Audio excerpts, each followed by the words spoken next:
আজকে আন্তর্জাতিক অপরাধ ট্রাইব্যুনাল ২ সেখানে হাসানুল হক ইনু সাহেবের মামলায় চার্জ গঠনের যে আদেশ হয়েছিল আগে, সেই চার্জ গঠনের আদেশের বিরুদ্ধে তারা একটা রিভিউ পিটিশন দাখিল করেছিলেন। গত বৃহস্পতিবারের দিন সেই আবেদনটা আদালতে শুনানির জন্য নির্ধারিত ছিল। সেই দিন আসামি পক্ষের আইনজীবী উপস্থিত না থাকায় সেটা আজকে শুনানি অনুষ্ঠিত হয়েছে। আসামি পক্ষ তাদের যুক্তিতর্ক তুলে ধরেছেন, প্রসিকিউশনের পক্ষ থেকে আমরা আমাদের যুক্তিতর্ক তুলে ধরেছি এবং আমরা বিশেষভাবে আদালতের কাছে যে বক্তব্যটা রেখেছি সেটা হচ্ছে যে চার্জ গঠনের আদেশ যেটা হয়েছে, প্রাইমা ফেসি হাসানুল হক ইনুর বিরুদ্ধে যে সমস্ত সাক্ষ্য প্রমাণ আছে সেগুলোর ভিত্তিতেই চার্জ গঠন করা হয়েছে। তারা এই প্রত্যেকটা এভিডেন্সের গুণগত মান নিয়ে আর্গুমেন্ট করার চেষ্টা করেছেন। ট্রাইব্যুনাল বলেছেন চার্জ গঠনের সময় সাক্ষ্য প্রমাণের গুণগত বিশ্লেষণ করার সুযোগ নেই, কারণ এটা একটা পূর্ণাঙ্গ বিচারের মাধ্যমে, ট্রায়ালের মাধ্যমেই কেবলমাত্র সেটা করা সম্ভব।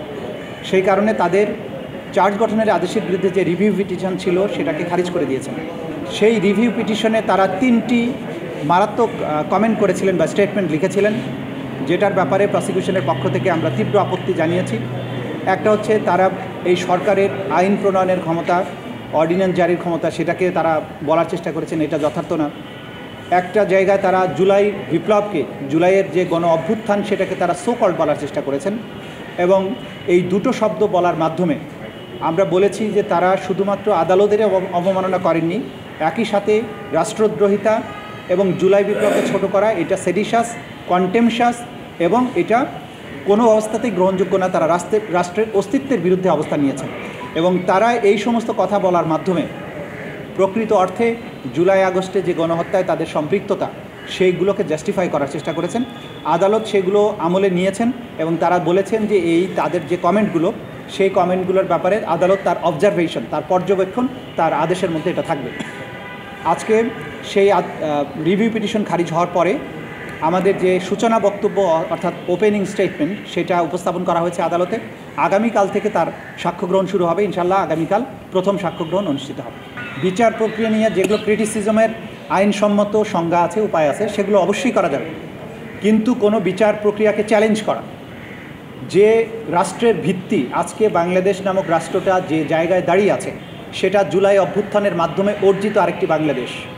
সেই মহান অর্জন, যে অর্জনের পেছনে 1400 মানুষের রক্তদান আছে, 25,000-এর মতো মানুষের অঙ্গহানি আছে, অজস্র মানুষের চোখের পানি ঝরেছে, অনেকে কারাবরণ করেছেন, আদারওয়াইজ নিপীড়িত হয়েছেন। সেই মহান একটি অভ্যুত্থান বা বিপ্লবকে সো কল্ড বলা, এটা ধৃষ্টতা, এটা আদালত অবমাননা, এটা রাষ্ট্রদ্রোহিতা। এই ধরনের কথা আদালতে বলার কোনো অধিকার কোনো আসামির নেই।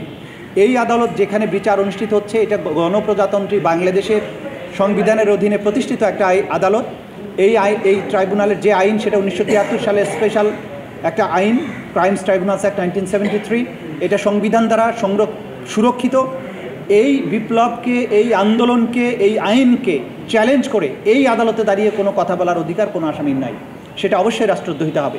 আইনের পরিকাঠামোর মধ্য দিয়ে তার যে সমস্ত রাইটস আছে সেগুলো তিনি পাবেন। এই আইনের পরিকাঠামোর মধ্যে তিনি সাক্ষ্য, তার পক্ষের যে সাক্ষ্য আছে সেটা উপস্থাপনের সুযোগ পাবেন।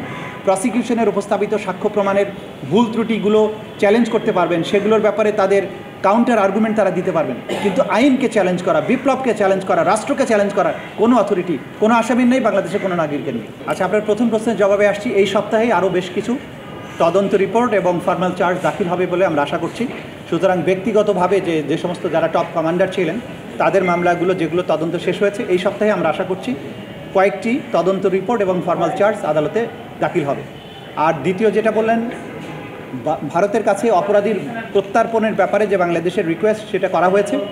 রেড নোটিশ অন্য জিনিস, রেড নোটিশ করে ইন্টারপোল, কিন্তু বাংলাদেশ যেটা করছে সেটা ভারতের সাথে অপরাধীর বই সমর্পণ চুক্তির আলোকে তাদেরকে ফেরতের জন্য রিকোয়েস্ট করেছে। ভারত সরকার বলেছে তারা এটা পর্যালোচনা করছেন। বাংলাদেশ সরকার রাষ্ট্রীয়ভাবে তার ডিপ্লোম্যাটিক চ্যানেল ব্যবহার করে, রাষ্ট্রের যত মেশিনারিজ আছে সেগুলোকে ব্যবহার করে এই সমস্ত সাজাপ্রাপ্ত পলাতক আসামিদেরকে বিদেশ থেকে বাংলাদেশে ফেরত আনার ব্যাপারে যা যা করা দরকার রাষ্ট্র সবই করছে এবং একটা সময় যখন সফল হবে তখন আপনারা বুঝতে পারবেন যে পেছনে কী কী তৎপরতা ছিল।